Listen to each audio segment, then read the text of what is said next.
Good morning, everyone. How are you?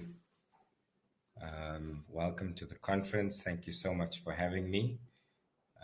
For those of you that may or may not know, my name is Brad Roper, and I'm the very proud CEO of FNB Connect. So, what I want to do with you this morning is just share with you um, some thoughts that I have on digital disruption and the digital economy. Let me know when my presentation is up.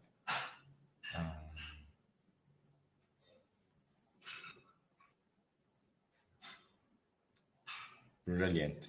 I want to chat about the digital economy, a little bit about financial innovation, and the democratization of data and devices. What does it mean? What does this concept of democratization mean? So there's the 6D curve that I learned about at the Singularity University.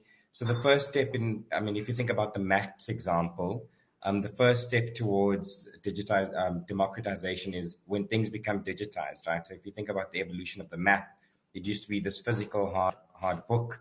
Every city you would go and would have different versions of the map. But now that's been completely digitized. So once it becomes digitized, it enters that exponential growth curve. The second and third one is then, this concept of being disruptive. So digital technologies are not only cost effective and efficient, but also highly effective and efficient in themselves. Digital things and services have a tendency of outsmarting their traditional counterparts. If you think about the map, the book version versus the digital version that we have, it's infinitely better than that book version, right? And as a result, people tend to go for digital technologies and forego traditional ones. It becomes demonetized then. So demonetization is a very important one on this 6D curve. Um, so if you think about maps, how we would have to pay for them, these days you can download a map and get it on your phone for free. So a lot of the concentration then of the economic capital goes into the enhancement of the software itself, and the software becomes less expensive than the hardware. The second last step is then it becomes completely dematerialized. So there's a notable reduction in physical products. So if you think about GPS's, phones, maps, radio, all of these things can now get executed on your smartphone. And then this concept of it being democratized then is once something is fully digital, it can be accessed by millions of people. And that's why powerful tools such as Uber and all of these things have now leveraged this concept of a fully democratized version of a map. And it also becomes accessible to millions and billions of people. So it's not limited to super rich governments or super rich individuals. Millions of people can now access them across the world. So that's just a definition of what I talk about when I speak about things being democratized. So, isn't it crazy to think that just 20 years ago, everything that we had in this picture is now just depicted in this little thing called a phone, right? So that's the evolution of, this democratization of things into this thing called a device called a smartphone. What I want to share with you is just, I think before I get into it, the biggest digital divide that we face globally that COVID has brought on, arguably, is this digital divide around, whether we can be connected for education purposes, for work purposes, and the likes. So I think, the biggest impetus that we as individuals have and corporates have is, how do we get more and more people connected in order to sustain a living, make a living, get connected to education and infrastructure. So that for me is the biggest digital divide, and that's why I focused my topic here. I want to share with you about, so I'm steeping this um, uh, in a body of work by the GSMA. So the GSMA represents the interests of mobile operators around the world, uniting more than 750 operators, 400 companies in the mobile ecosystem, software companies, telco companies, and the likes. So they are, in my opinion, the most prolific and probably the most researched institution that exists around mobile connectivity. So they measure mobile connectivity across four enablers: one, infrastructure affordability; consumer readiness. So that is around, whether customers know how to make use of mobile internet, as well as content and services. So content is around, whether it's local, whether it's relevant, whether it's available, and security.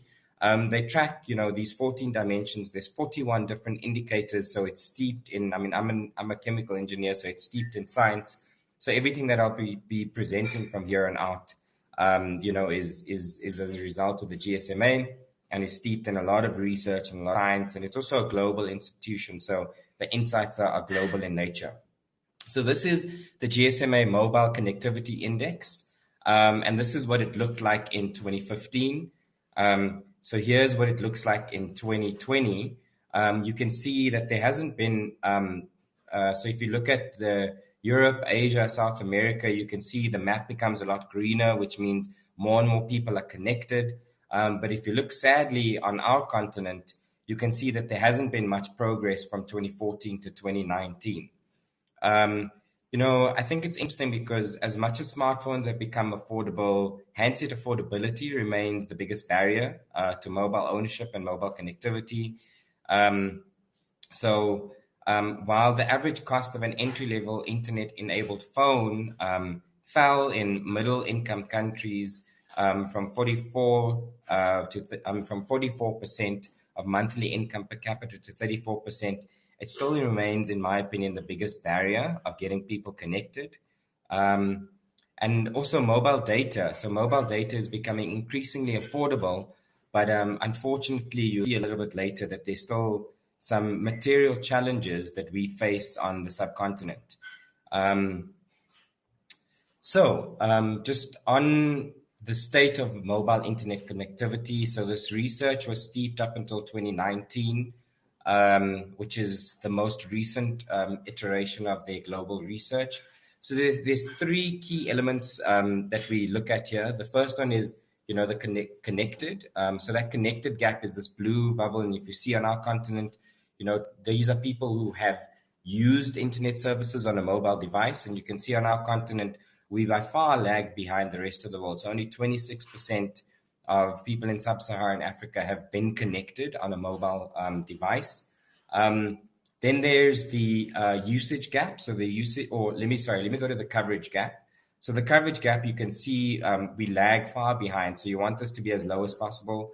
So these are people who do not live within the footprint of a mobile broadband network. So and then lastly is this orange bubble, which is the usage gap. So these are people who are within the footprint of a mobile broadband but do not use it. So you can see on our continent, we've got a 49% usage gap. So more than half of people on the continent live in an area where they can get connected but aren't connected. It's interesting, since 2015, a billion people have gained access to the internet through a mobile phone for the first time. But by the end of 2019, as I said, more than half of the world's population still wasn't using it.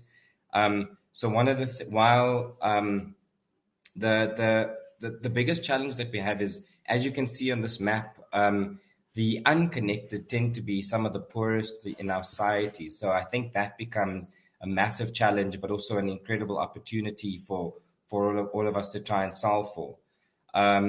So I think for me, the biggest lesson here is, while we have a coverage gap, their government institutions, big corporates, possibly through a public-private partnership, can try and make a massive dent there.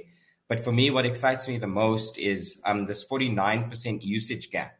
So these are people, if we get them access to data, to devices, can get connected, and can make use of mobile internet either for working, education, money transfer, savings goals, and the likes.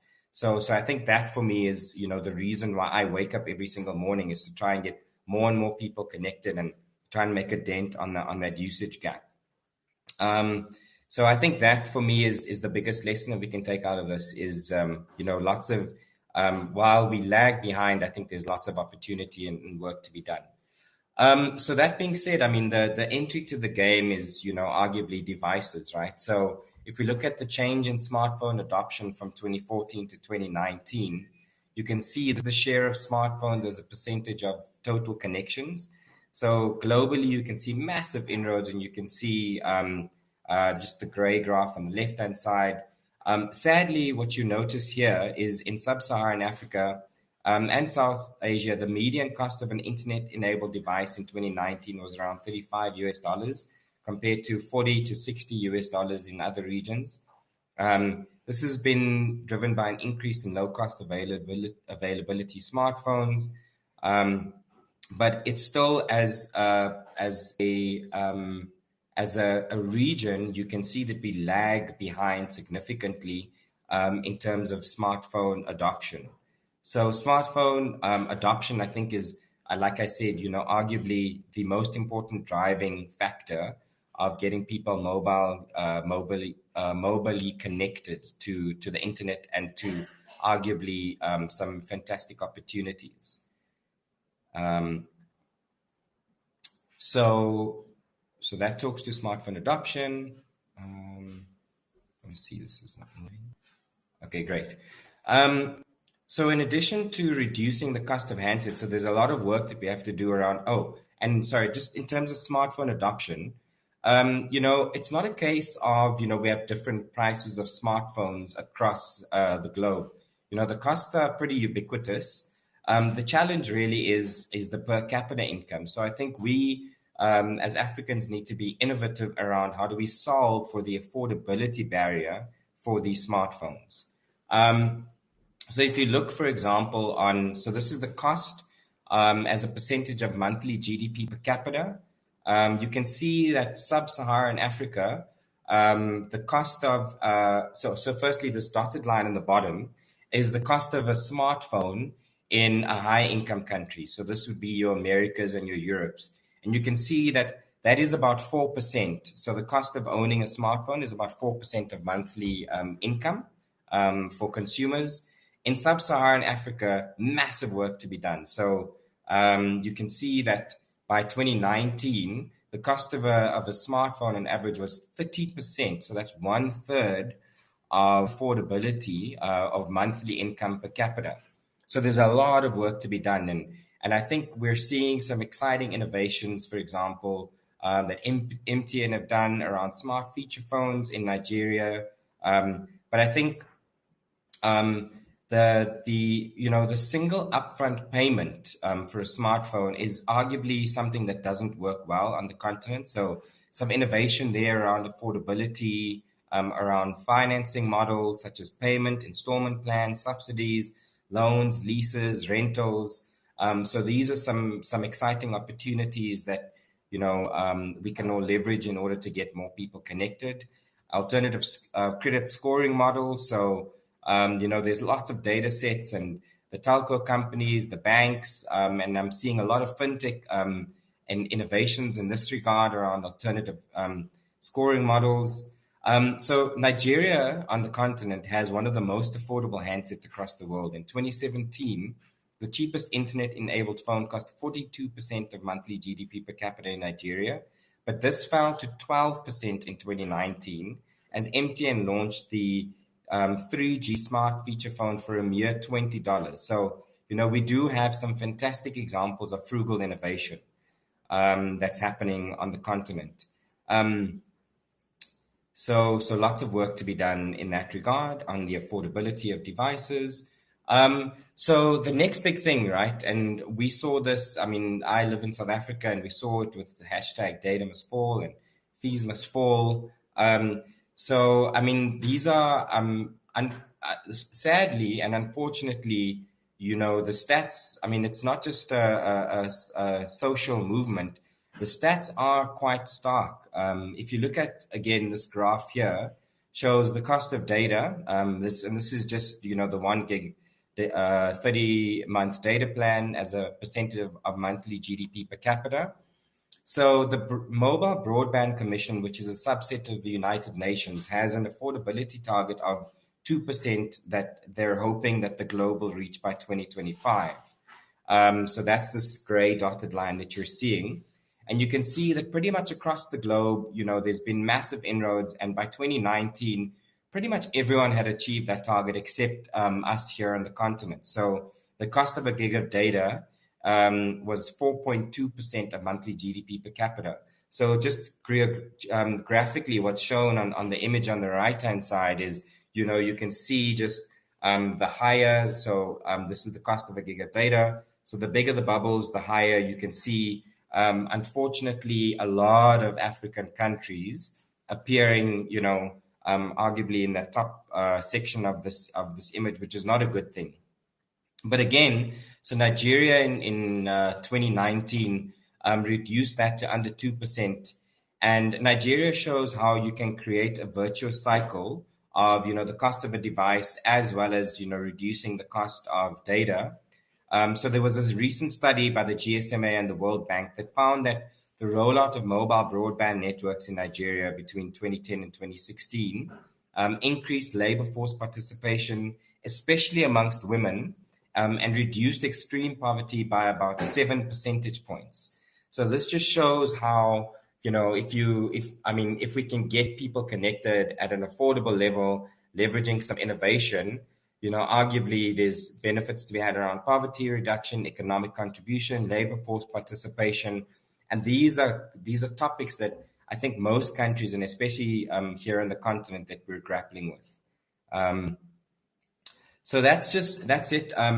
I'm very proud to say, I have to do a little bit of a shameless plug. So if we think about what we've done as FNB Connect, the cost of a gig of data at 59 Rand, that comes in at 1.3%. So we're the only MNO provider in South Africa that has reached that 2025 target of less than 2%. So it's 1.3%. And we've also just recently launched some fantastic innovations around, devices on platforms. So on our banking app, you can now go and get an array of devices, laptops, tablets, phones, everything that allows you to work from home or get connected for, your social reasons or for economic reasons. You can now get that over 24 months. So that's just some of the innovations. I don't just say these things, but I try and live it in my purpose and in the work that I do every single day. So very proud of having achieved those objectives. So just some trends for the future on data devices, and people often talk about the Internet of Things. So did you know that by 2025 there'll be over 25 billion things connected to the internet? So the Internet of Things has doubled over the past 5 years. They're everywhere today, right? So it's your watch, your phone, your car. There's a host of devices, remote access to electrical devices. So that's just the concept of the Internet of Things. So this is devices getting connected to the internet. But the Internet of Behavior is arguably the next iteration of this, right? So the concept of the Internet of Behavior seeks to address how we can properly understand data and apply that to promote new products and services from a human psychology perspective. So the Internet of Behavior collects the digital dust of people's lives. So from your phone, your watch, and everything that's connected, but it leverages that with, big data and, how we can derive insights out of who is Bradwin, where is he, what is he doing, and arguably so it's the marriage of the Internet of Things as well as, big data to try and drive, a proper deep understanding of who I am, and how it can help, persuade me in terms of buying patterns, how to live a better life. I have lots of data points around how I try and stay fit and well, and leveraging when I walk into the gym, my app knows that I'm there. It starts a workout regime. So that's, the concept of, how device plus data is trying to get me to be a better human being. Obviously, the Internet of Behavior presents significant social and pervasive and ethical implications. So privacy laws have to become, increasingly topical. Collecting data to influence behaviors has the potential to be an extremely powerful tool. And its social reception might just depend on how careful organizations are on what they do with that data. So there's this concept of, total experience in action. yeah, so that's some interesting insights there. Lastly, just so you know, I want to leave you with this concept is, leadership and what does this mean? So I think, how we've moved from hardware to software, where we were talking about devices, is this concept of humanware. We can see the stats here show that, there's nearly 15.5% of people struggling with some form of either a mental or substance abuse disorder. So that's 1.1 billion people across the globe. In a first of its kind study, the Boston University of School and Public Health found 27%, and apologies, it's a US study, but it's a prolific study. 27%, so nearly one third of US adults had depressive symptoms as a result of mid-April, as a result of the COVID-19 pandemic, where that was just 8.5%. So, technology is both interesting and fascinating, but it's humans, and this is where humanware comes to life, that make technology come alive. It's improving at an accelerating pace. As we've moved from hardware to software, we're now moving into this concept of humanware, where technology today is about making lives and human beings better. So the future we create depends on the challenges we dare to take. So this is my concept of perfect purpose and profitable focus. So I'm trying to leverage hardware, software, and humanware to try and help solve for some of these crises that we're seeing emerge now, which is the crisis of mental and substance abuse disorders. So thank you very much. That's it from me. I hope you've enjoyed that. Great.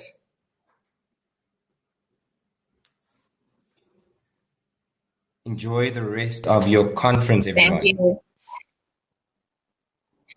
Awesome. Thank you so much, Bradwin, for that wonderful presentation. And it's actually quite interesting to see what will be happening around us in the next few years or so. Both exciting and somewhat a little nerve-wracking, especially when we deal with the security aspects of things. But, the things with law and regulation is that it's constantly evolving, and we will get to a point where privacy and data security won't be as concerning as it is right now. Bradwin, thank you so much for your